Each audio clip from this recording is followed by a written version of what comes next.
پتا نہیں یہود و نصارہ نے کیسے کانٹے تمہارے درمیان بو دیے، اب تمہارے اندر ملاپ کی کوئی گنجائش نظر نہیں آتی، اتنی گندگیاں بو دی گئی، اب ایک دوسرے سے ملنے کا کوئی وقت تمہیں نہیں ملتا، اس لیے کہ یہود و نصارہ کی فکر تھی مسلمانوں کے دل میں نبی کے لیے شکوک و شبہات ڈال دو اور اس قوم کو نبی سے اتنا دور کر دو کہ یہ قوم ٹکڑیوں میں بٹ جائے، یہ قوم فرقوں میں بٹ جائے، اور تمہیں فرقوں میں بانٹ دیا گیا۔ مسلمانوں، فرقوں میں بٹنے کا وقت نہیں ہے، اس وقت تو نبی پاک صلی اللہ علیہ وسلم کو اللہ نے جیسا بنایا ہے اس عقیدے پر متحد اور متفق ہونے کا وقت ہے۔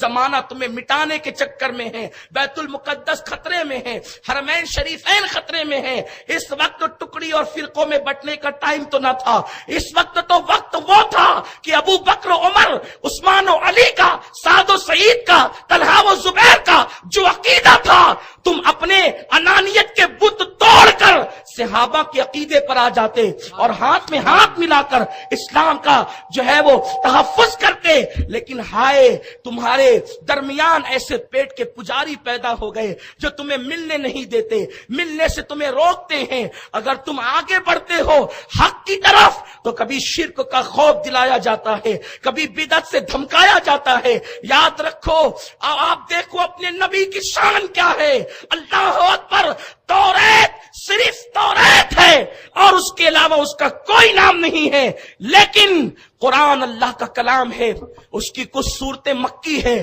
کچھ صورتیں مدنی ہیں۔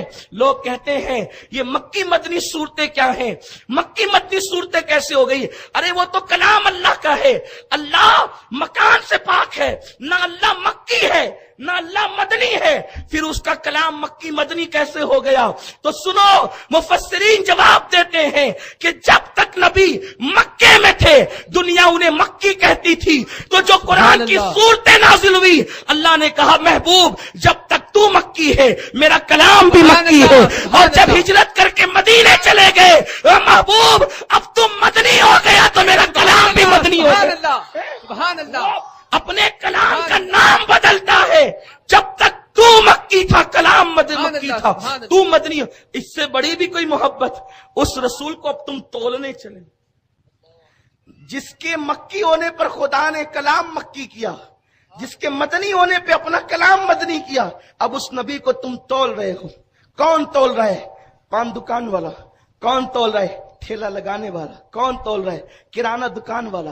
کون تول رہا ہے؟ جسے سہائے ستہ کا نام لینا نہیں آتا، جو سہائے ستہ کو سہائے ستہ کہتے ہیں، امام بخاری کا نام جنہیں نہیں پتا وہ نبی کو تول رہے ہیں۔ وہ خدا ہو کر کہتا ہے محبوب میں تو زمان و مکان سے پاک۔